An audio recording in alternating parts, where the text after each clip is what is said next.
Čau, mani sauc Kaspars. Es šodien pastāstīšu vairāk par tava telefona iespējām. Iespējams, esat dzirdējis tādu vārdu aplikācijas, jeb programmas. Varbūt liekas sarežģīti, pat zinātniski un nesaprotami. Patiesībā tas ir ļoti vienkārši. Tikpat vienkārši, kā datorā Skype vai Microsoft Word programma.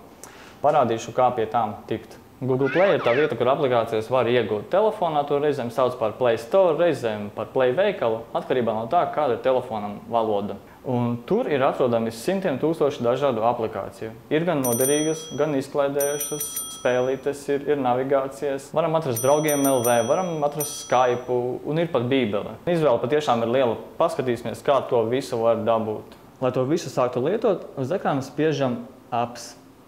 Atrodam Play Store, spiežam virsū.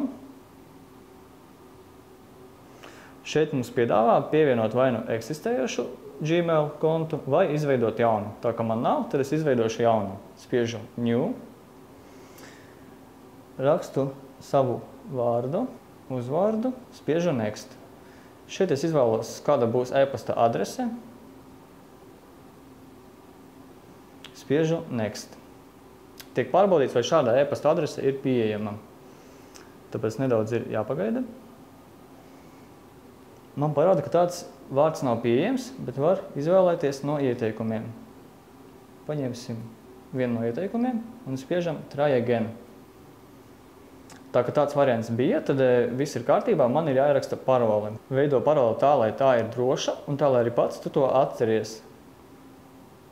Šeit ir svarīgi gan lielie, gan mazie burti. Tad ierakstam vienreiz paroli, otrreiz paroli. Tā ir pārāk īsa. Un spiežam Next. Nākamajā solī ir jāieraksta e-pasta adrese, uz kuru, ja nu kas, tu varēsi atjaunot šī e-pasta paroli. Es šoreiz tur neko neievadīšu. Tāpat ir jāizvēlas arī drošības jautājums, ja vajadzēs atjaunot paroli. Tā.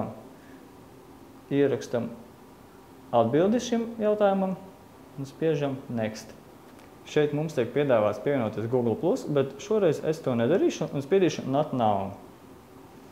Lai pabeigtu reģistrāciju, spied I accept.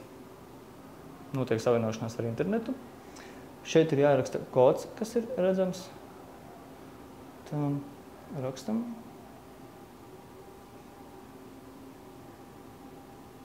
Spied Next.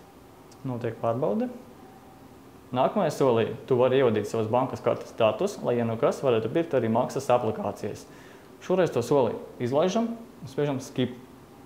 Es vienmēr iesaku savam kontam veidot arī rezerves kopiju, un tāpēc atstājam šo čeksīti ieķeksēt un spiežam Next. Bet, ja tev ir Windows Phone telefons, piemēram Nokia Lumia sērijas telefons, tad aplikācijas var arī atrast Marketplace. Čik-čirīk un viss ir gatavs.